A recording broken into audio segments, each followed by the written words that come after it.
हमारा ये शरीर चलता है विभिन्न पोषक तत्वों से मिलने वाले एनर्जी के कारण से। अगर ऊर्जा ना रहे तो हमारा शरीर बिल्कुल काम ही नहीं करेगा। हमारे शरीर के जो 12 मुख्य तंत्र हैं वह सभी ऊर्जा पर ही चलते हैं और हमें ऊर्जा मिलती है भोजन से, भोजन के ऑक्सीकरण से।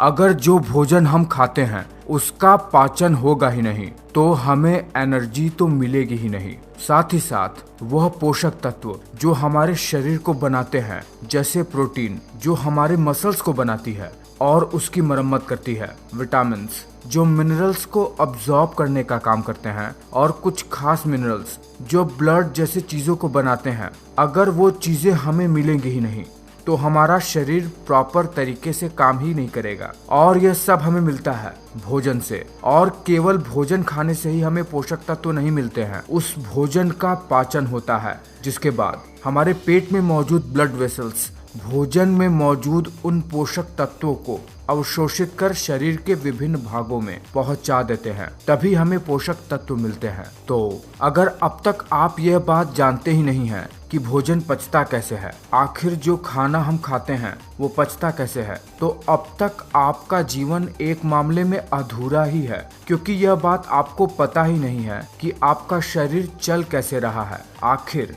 शरीर में ऊर्जा का संचरण होता कैसे है। तो बिना समय गवाए, बिना फालतू की बात किए हुए आपको तुरंत बताते हैं कि हमारे शरीर में भोजन पचता कैसे है। जैसे ही जब हम अपने फूड को मुंह में डालते हैं, हमारे खाने में हमारा सलाइवा मिल जाता है और दांत भोजन को कई सारे छोटे छोटे टुकड़ों में तोड़ने का काम करता है। यह सबसे महत्वपूर्ण काम होता है, क्योंकि खाना पचने के लिए यह जरूरी होता है कि भोजन को जितना हो सके उतने छोटे छोटे टुकड़ों में तोड़ दिया जाए। फिर इन टुकड़ों के ऊपर हमारे मुंह में ही मौजूद, जिसे कहते हैं बकल कैविटी, उसके अंदर ही दांतों और जीभ के बीच में सैलिवरी ग्लैंड पाई जाती है, जिससे सलाइवा निकलता है। यह सलाइवा भोजन के साथ मिलकर भोजन को बहुत ही ज्यादा मुलायम बना देता है। सलाइवा में ऐसे केमिकल मिले होते हैं जो फूड को ब्रेक डाउन करते हैं। उसके बाद जैसे ही यह भोजन हमारे जीभ पर आता है, हमारे जीभ में मौजूद टेस्ट बर्ड्स इसके स्वाद को हमारे ब्रेन तक पहुंचाते हैं। उसके बाद ही ये स्मूथ फूड जो कि सलाइवा की वजह से हुआ है, वो भोजन की नली से होते हुए, जिसे इसोफेगस कहते हैं, एक बैग लाइक स्ट्रक्चर जो कि स्टमक होता है, वहां पर जाता है। और जैसे ही भोजन स्टमक में जाता है, वहां से शुरू होता है भोजन का असली पाचन। पर खास बात यह है कि जब हमारा भोजन हमारे भोजन नली से हमारे पेट की तरफ जाता है, तब यह एक खास प्रकार की मूवमेंट, जिसे पेरिस्टालसिस कहते हैं, उस मूवमेंट के तहत हमारे पेट में जाता है, जिसमें होता यह है कि नली अपने आप को सिकोड़ती है और फैलाती है, जिसकी वजह से फूड आसानी से पेट की तरफ चला जाता है। जैसे ही भोजन स्टमक में पहुंचता है, स्टमक इस फूड को अपने इनर लाइनिंग से निकलने वाले gastric digestive juice, hydrochloric acid और म्यूकस के साथ बिल्कुल मथ देता है, यानी मिला देता है, जिसमें से मुख्यतः एंजाइम फूड में से प्रोटीन को अलग कर देते हैं। वही हाइड्रोक्लोरिक एसिड भोजन को बहुत ही छोटे छोटे टुकड़ों में बांट देता है। वही म्यूकस एक चिपचिपा पदार्थ जो कि हमारे स्टमक से ही निकलता है और फूड में जाके मिल जाता है, वो हमारे स्टमक के दीवार को स्टमक से ही निकलने वाले एसिड से बचाता है, ताकि स्टमक की दीवार डैमेज ना हो। स्टमक में से निकलने वाले हाइड्रोक्लोरिक एसिड की वजह से पेट में मौजूद और फूड में मौजूद कुछ हानिकारक बैक्टीरिया हमारे पेट में ही मर जाते हैं, जिससे बैक्टीरिया हमारे शरीर को बहुत ज्यादा डैमेज नहीं पहुंचा पाते हैं। अगर आप इस चित्र को ध्यान से देख पा रहे हैं तो आप देख रहे हैं कि स्टमक से जुड़ा हुआ है हमारा स्मॉल इंटेस्टाइन, यानी हमारी छोटी आंत। हमारा फूड जो कि पेट में ही मौजूद कई सारे डाइजेस्टिव गैस्ट्रिक जूस के साथ मिल जाता है। उसके बाद इसमें मिले हुए मिक्स मटेरियल को काइम कहा जाता है, और यह काइम अब स्टमक से स्मॉल इंटेस्टाइन की तरफ बढ़ने लगता है। इस पूरे प्रोसेस में लगभग 2 घंटे का समय लगता है, जो कि अलग अलग फूड पर निर्भर करता है। जैसे ही ये भोजन स्टमक से छोटी आंत की तरफ बढ़ता है, इसमें और भी कई तरीके के केमिकल रिएक्शन होने लगते हैं। हमारी छोटी आंत लगभग 7.5 मीटर तक लंबी होती है, जो कि बहुत ज्यादा कॉइल्ड स्ट्रक्चर होता है, यानी बहुत ही कॉम्प्लेक्स कॉइल्ड स्ट्रक्चर होता है हमारी छोटी आंत का। छोटी आंत भी 3 भागों में बटा रहता है। सबसे ऊपर का भाग जिसे कहते हैं डुओडेनम, उसके बाद स्मॉल इंटेस्टाइन का दूसरा भाग आता है जिसे कहते हैं जेजुनम, फिर आता है स्मॉल इंटेस्टाइन का सबसे आखिरी पार्ट इलियम।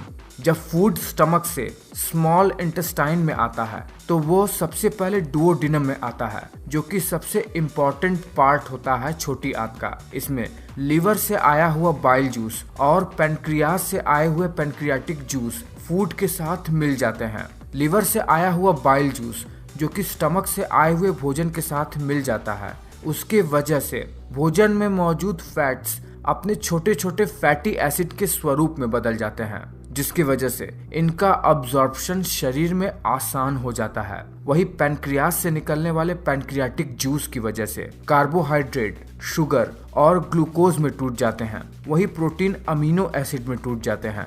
अब जब इन जूस की मदद से भोजन में पाए जाने वाले महत्वपूर्ण पोषक तत्व अपने छोटे छोटे स्वरूप में आ जाते हैं, तो इसके कारण से छोटी आंत से यह ब्लड स्ट्रीम में अब्सॉर्ब होने के लिए तैयार हो जाते हैं। छोटी आंत के दूसरे हिस्से जेजुनम में पहुंचते ही छोटी आंत के दीवार पर मौजूद छोटी छोटी फिंगर लाइक स्ट्रक्चर जिसे विलीज कहते हैं, उनमें मौजूद छोटी छोटी ब्लड कैपिलरी में इन पोषक तत्वों का अब्जॉर्प्शन शुरू हो जाता है और यह प्रोटीन, कार्बोहाइड्रेट और फैट जैसे चीजें अब ब्लड वेसल में जाकर पूरे शरीर के विभिन्न अंगों में और शरीर के बाकी के अंगों में पहुंचने लगते हैं। धीरे धीरे इनका पाचन होते ही ये भोजन छोटी आंत के तीसरे हिस्से इलियम में पहुंच जाते हैं, जहां पर इन भोजन में मौजूद मिनरल्स का भी अब्जॉर्प्शन शुरू हो जाता है, जहां से हड्डियों वाले और खून जैसे चीजों को बनाने वाले खनिज तत्व शरीर के विभिन्न भागों में पहुंच जाते हैं। इतना सब होने के बाद भोजन छोटी आंत से